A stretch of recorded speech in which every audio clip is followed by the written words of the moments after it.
Great. Well, we're going to go to the Q&A. I've seen questions rushing in. Obi, hopefully there's a slide, which if you press down, we're going to see if I can make this work. There we go. Oh, there we go. So, you are able to vote up and down the question. So if you like the idea of the question that you see, this question is going to be asked. Chris, can you come and join us as our resident One Kings expert? We're going to start with the question. Look at that. Magic. Up on the screen there. So, do you think Solomon was a true believer? Discuss. Yeah.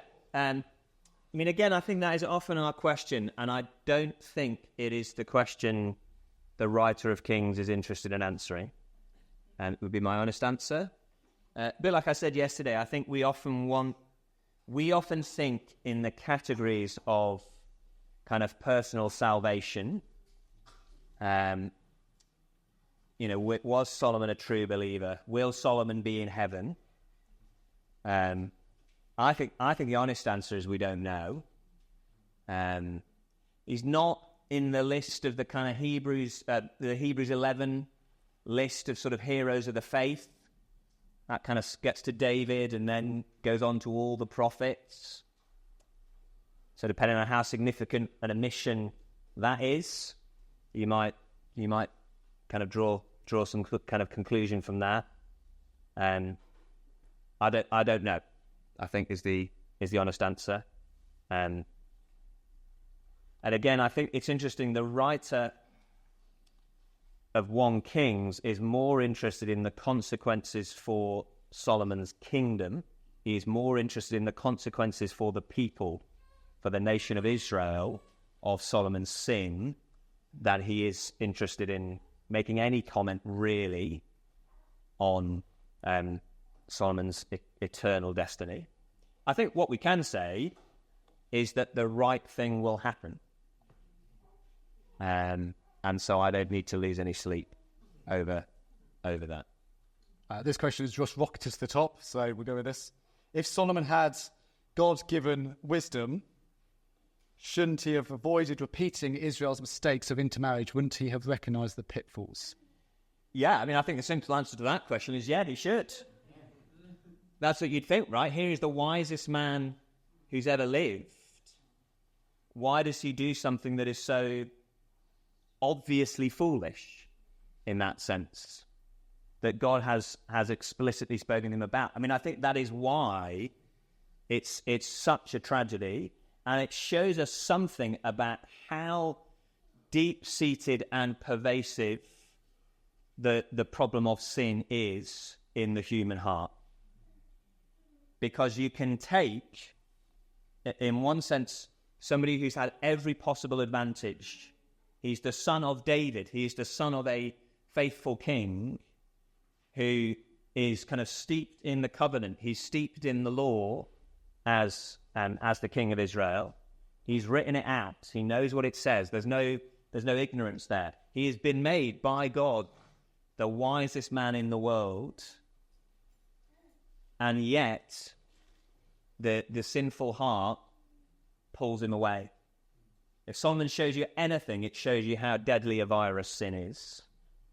Because you can take, as I said this morning, you can take a guy who I think you really can make the case. He is the kind of the best man, and he still sins. In that sense, it's almost a little bit of a parallel, or a little bit similar to what happens with Noah. So, in the Noah account, after the fall in Genesis, we come to Noah, and God says, look, sin is ruining the world. Sin is a massive problem. What should we do? Let's start again with the most righteous man in the world. Let's just start again with the best man we can find. And that's Noah. So you press the reset button, factory reset on the planet, just start again with the number one when it comes to righteousness. And almost the first thing Noah does after he gets off the ark is to screw up, is to sin. And so you just realize this is a massive, massive problem. And Solomon shows you that actually simply taking the best man, the best human, is never going to fix it. It's never going to fit. You've got to have something extra. And that's why Solomon leaves you looking forwards. And you go through the rest of Kings. In one sense, you know what's going to happen in the rest of Kings, because you know that the rest of the kind of human line of David, the rest of all these human kings, even the better ones, even the Hezekiahs and the Josiahs, are going to be only very limited in terms of their success. Because if Solomon couldn't do it, none of them are going to be able to do it.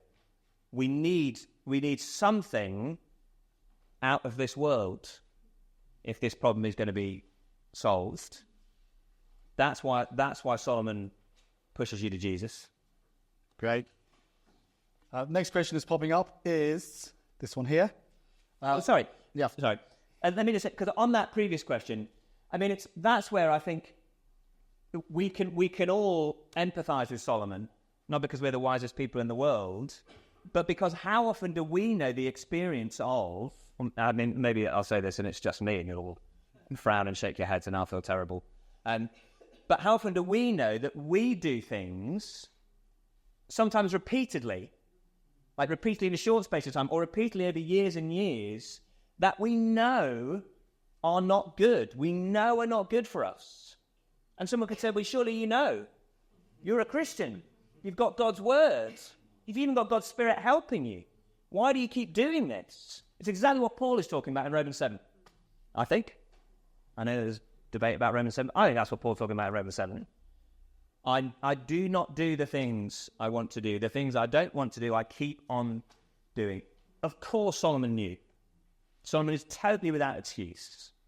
And yet his heart said, yeah, but she looks good. Sure, it'll be fine. Just 1, 2, 646. Anyway, so taking it to ourselves today. So this question, it's talking about relationships. So what if you're already married to a non-Christian when you become a believer? How do you manage not being taken away from our God? So how do you not make the mistake of Solomon in that sense? Yeah, well, I mean, I think that's a different situation. So I don't think that is a sort of Solomon situation. And I think the answer to that is you do that by God's grace. So you do that through prayer. You do it by the help of a good church family. And God knows. And God is perfectly capable. God is more than strong enough to keep us in that scenario. So that's exactly the sort of scenario that is addressed by Peter, for example, in 1 Peter 3. And you pray that not only would God keep you, but he would really use you as his ambassador, the sort of stuff we thought about yesterday, actually, in 1 Kings 10, in that scenario. Yeah. We talked about this in 1 Corinthians 7. So if you go to the church website, you'll find a sermon on 1 Corinthians 7. So actually being in a marriage in that situation is something you can be on mission for. Paul is very positive about staying in a marriage for the mission aspect as well. So if you want to follow up on that, you can. This is great. People are voting. I'm going to shut the questions off in a minute just so we have enough time. So if you really have a question, get it in. I'm going to lock it down otherwise. The next question, is it odd that Solomon's son is seemingly being punished for his father's failings moving forwards? Yeah, I mean, in some ways, yeah, it's interesting because in some ways it is kind of odd. So, because the law is pretty clear, in the book of Deuteronomy, God is pretty clear that in Israel's justice, they should not punish. Each should die for their own sin, is the phrase in Deuteronomy. So there is a sense in that. I mean, I think if you read on in 1 Kings, you see Solomon's son is not innocent in that sense. It's not an injustice that's done to him. So there's no injustice done to Solomon's son. In one sense, what is happening, the reason it seems odd is because I think God is giving more grace to Solomon than Solomon deserves. So it's not a question of God isn't being just. He's almost being more generous than we think would be fair. But it's interesting. It's an interesting question, and I would encourage you to read on into those next few chapters of 1 Kings to see how that all kind of plays out. And Solomon's son, of course, is not losing everything. Like, I know he doesn't have all 12 tribes. I know he's just left with Judah. But again, in grace, the just thing to do, probably at the end of 1 Kings 11, is for God to say, right, we're just going to cut this line off. Solomon's going to die, and the line will stop here. In fact, almost all the way through the book of Kings, that's the just thing for God to do, is to say, I'm going to give up on these people because they're so unfaithful. But the fact that God maintains that line, the fact that Solomon's son reigns in Jerusalem and his son reigns in Jerusalem and so on and so forth, is a great measure of God's mercy. How do we know whether people are being extremely rich today is godless greed or gifts from God, like in Solomon's case? Yeah, I mean, that is a good question. I think my answer to that would be something along the lines of, it's not about what you've got. It's not about the amounts of what you've got. It's about what you're doing with it, I think. Again, I think Solomon clearly has enormous wealth, but I do think the way it's described to us in 1 Kings, it is prosperity shared. He's not hoarding it. And equally, I think you could have Christians, and clearly you do have Christians today who have enormous wealth through inheritance or through their career, or, maybe they win the lottery or whatever. And the question is not, is it good or bad to have that money? The question is, well, given that God has given you that money, and given that that money is ultimately God's, not yours, you've got it on lend, and you're going to have to give an answer to God one day for what you've done with it. What are you going to do with it? I do think we've got to be careful that you could look at Solomon and go, oh, yes, so this is what real blessing looks like. Real blessing looks like wealth and peace and prosperity. And I'd want to say, yeah, that's right. I think that is what the Bible tells us about real blessing. I think Solomon's kingdom is a picture of that. And then people go, oh, prosperity gospel, warning.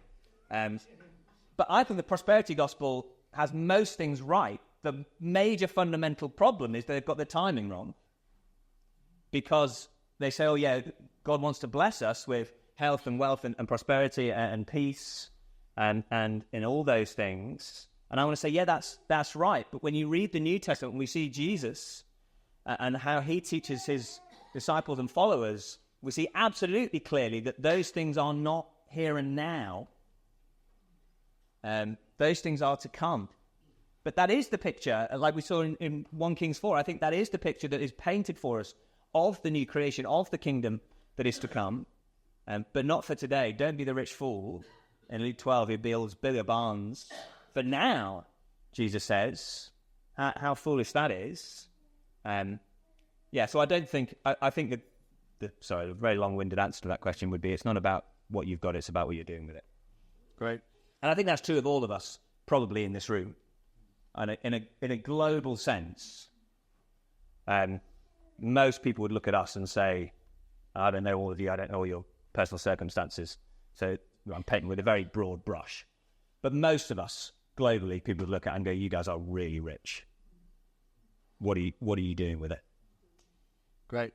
So you said in the first session that there are archaeological things around, but is there anything that you know of about Solomon? Yeah, it's an interesting question, because often when people ask for what about the archaeological evidence, people are often thinking quite a narrow band. Basically, they want something with Solomon's name on it. That's what people mean. Have we dug up a coin or found an inscription on a tablet or on a wall or something that has Solomon's name on it? And as far as I'm aware, the answer to that is no. We don't have any archaeological evidence like that. What there is, if you're into this kind of stuff, is 1 Kings tells us quite a lot about stuff that Solomon builds. Obviously, it tells us about the temple. The temple is, of course, trickier, because that temple, 1 Kings later tells us, gets completely destroyed. And we know that all sorts of stuff gets rebuilt on it. So it's harder when it comes to the evidence for that. But it tells us about kind of fortified cities that he builds, and fortified cities that are in the right place, that from the kind of shards of pottery that they found there, they think are probably around the right sort of time, have been found. So that all kind of fits with the with the Solomon picture. There's some interesting stuff. There's a guy called Hiram who features quite a lot in 1 Kings 11, who's a king from elsewhere who Solomon does a lot of trading with, and there's quite a lot of archaeological stuff about him, and so that all kind of corroborates. There's more archaeological stuff about other kings in the Book of Kings. So if you say, well, is there archaeological evidence specifically for Solomon? That might be slightly tricky, but is there archaeological evidence that suggests the Book of Kings is accurate in what it tells us about the kingdom of Israel and then the kind of the kingdom of Judah? And there's much more of that. Some of that stuff's in the British Museum. You can go and look at it if that's stuff you're particularly interested in. And what I would caution you is if anybody ever says to you, oh, I've heard there's no historical evidence for Solomon, or I've heard there's no historical evidence for King David, which is the sort of thing that sometimes people say because we haven't necessarily got lots of stuff that's been dug up with their names on it. Isn't that surprising? They lived 3,000 years ago. That's only true if you won't admit the Bible as historical evidence. So if you say, actually, I'm happy to remove what otherwise in and of itself is an extraordinarily strong piece of historical evidence, if I'm happy to remove that historical evidence, then there's no historical evidence. Well, I mean, I just think it's a completely bizarre premise to start from. I think most historians would say, most secular historians, I think, would say, oh yeah, we're pretty clear that Solomon, a guy called Solomon lived and existed. They might say, oh, there's not, we can't be totally sure that exactly what the Bible tells about that's probably a bit exaggerated, and those kind of things. But yeah, there is quite a lot of stuff out there if you want to go and delve a bit more into it. Great. Well, I can see the children are starting to line up. I'm going to go for fast answers to the last 3 voted questions. And if you have other questions, you can ask Chris. Chris, you can answer yes or no as an answer. That counts. Is it significant that Solomon marries an Egyptian, buys horses from Egypt, and dies in Egypt? You can just say yes. Yeah, I don't want to say yes. I mean, so that's that's referring to the very end of 1 Kings 10, where we're told about Solomon's horses and we're told he gets them from Egypt. That's significant because in Deuteronomy 17, one of the things that the king is explicitly warned against is buying horses from Egypt and going back to Egypt. So where people want to say, oh no, all Solomon's wealth is bad news, they often point to the fact that he gets stuff from Egypt.